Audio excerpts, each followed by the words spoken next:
எந்த tooth paste use பண்ணுறதுன்னு உங்களுக்கு டவுட்ஃபுல்லாக இருக்கா? எப்போவுமே நான் சொல்கிறேன். ஹாய்ங்க, குட் ஈவினிங். நான் டாக்டர் இளங்கனி ஃப்ரம் இலன்ஸ் டென்டல் கேர். எப்போவுமே கிளியர் ஒயிட் டூத் பேஸ்ட் தாங்க யூஸ் பண்ணணும், ஜெல் யூஸ் பண்ணக்கூடாது.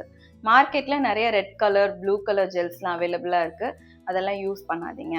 அதுக்கப்புறம் பார்த்தீங்கன்னா சால்ட் இருக்க டூத் பேஸ்ட், இந்த சார்கோல் டூத் பேஸ்ட் அதெல்லாம் கூட அவைலபிளாக இருக்குது, அதெல்லாம் யூஸ் பண்ணாதீங்க. அதெல்லாம் வந்து பல்லோட சேர்த்து ஈரையும் அரிச்சிடும். சரியா? முக்கியமாக குழந்தைங்களுக்கு கொடுக்காதீங்க. குழந்தைங்களுக்கு ஒயிட் கலர் பேஸ்ட் மட்டும் கொடுங்க. அதுக்கப்புறம் பார்த்தீங்கன்னா டூத் பவுடர்ஸ், பல் பொடி அதெல்லாம் யூஸ் பண்ணக்கூடாது. அதுவும் வந்து பல்லையும் ஈரையும் சேர்த்து அரிக்கும். இதெல்லாம் விட ரொம்ப முக்கியமானது, மார்க்கெட்டில் அவைலபிளாக இருக்க கலராக இருக்க ஹெர்பல் டூத் பேஸ்ட்லாம் யூஸ் பண்ணாதீங்க. ரெட் கலர் ஆரஞ்சு கலர்லலாம் இருக்கும், அதெல்லாம் கண்டிப்பாக யூஸ் பண்ணாதீங்க. பல்லெண்ணெய் ஈரெண்ணெய் உங்களோட போனை கூட அஃபெக்ட் பண்ணும், அந்த அளவுக்கு அதில் இன்க்ரீடியன்ஸ் இருக்குது. ஹெல்த்தி இன்க்ரீடியன்ஸ் கிடையாது, டெஃபினெட்லி அதை யூஸ் பண்ணாதீங்க. அடுத்து ப்ரஷ் கேட்பாங்க நிறைய பேஷண்ட்ஸ். எப்போவுமே ஹார்ட் ப்ரஷ் யூஸ் பண்ணாதீங்க. ஹார்ட் பிரிசில்ஸ் உள்ள ப்ரஷ் யூஸ் பண்ணாதீங்க.